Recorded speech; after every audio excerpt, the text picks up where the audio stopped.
Bonjour et bienvenue sur cette vidéo. Aujourd'hui nous allons voir quand et comment prendre les pressions de fonctionnement de mon installation de climatisation.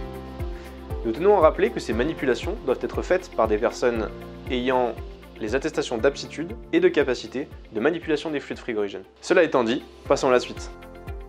Toute intervention sur le circuit frigorifique est une occasion de dénaturer le fluide qu'il contient. Pour éviter cela, il ne faut pas faire des interventions pour rien. Nous allons donc voir à quel moment il est nécessaire de prendre les pressions de fonctionnement de ma climatisation. Lors des entretiens, il est important de vérifier les pressions de fonctionnement de mon appareil. Pas forcément à chaque entretien, mais une fois tous les ans ou une fois tous les 2 ans suffira. Lors d'un dépannage, il est aussi important de vérifier les pressions de fonctionnement, lorsque votre client vous indique un manque de puissance, ou en tout cas des erreurs de température refoulement compresseur, ou des erreurs qui indiquent un problème frigorifique. Pour prendre les pressions, la liste du matériel est assez courte. Pompe à vide, tournevis pour accéder aux vannes, manomètre et clé-scipan pour ouvrir les vannes. Qu'il soit aiguille ou électronique, il est important de faire réviser votre manomètre régulièrement, au moins une fois par an, pour que les valeurs soient fiables. Avant de brancher vos manomètres, il est important de les tirer au vide avec la pompe à vide pendant quelques minutes. Si votre manomètre n'a pas de flexible, et donc pas d'air, il n'est pas nécessaire de faire cette opération.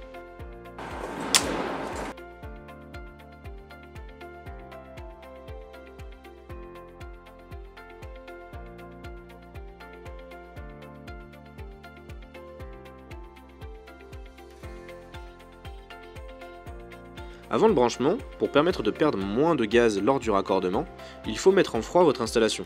Cela permettra de faire baisser la pression du gaz au niveau de la vanne gaz. Si la mise en froid de l'appareil n'est pas possible car il fait trop froid à l'intérieur, il est nécessaire de passer votre unité intérieure en mode test run froid. Pour cette manipulation, référez-vous à la notice d'installation de l'appareil. Munissez-vous de vos gants frigorifiques afin de procéder au raccordement des manomètres sur les vannes de service.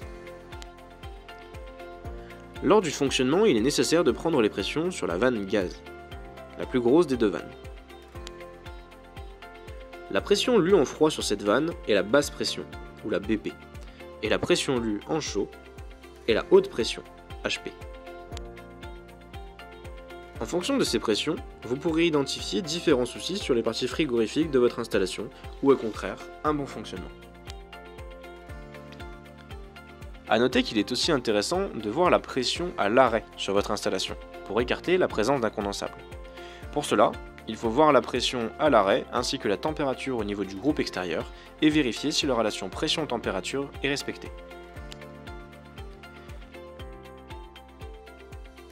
Dans une prochaine vidéo, nous parlerons des conclusions à tirer de ces différentes pressions de fonctionnement en froid et en chaud. Alors si la vidéo vous a plu, n'hésitez pas à mettre un petit like.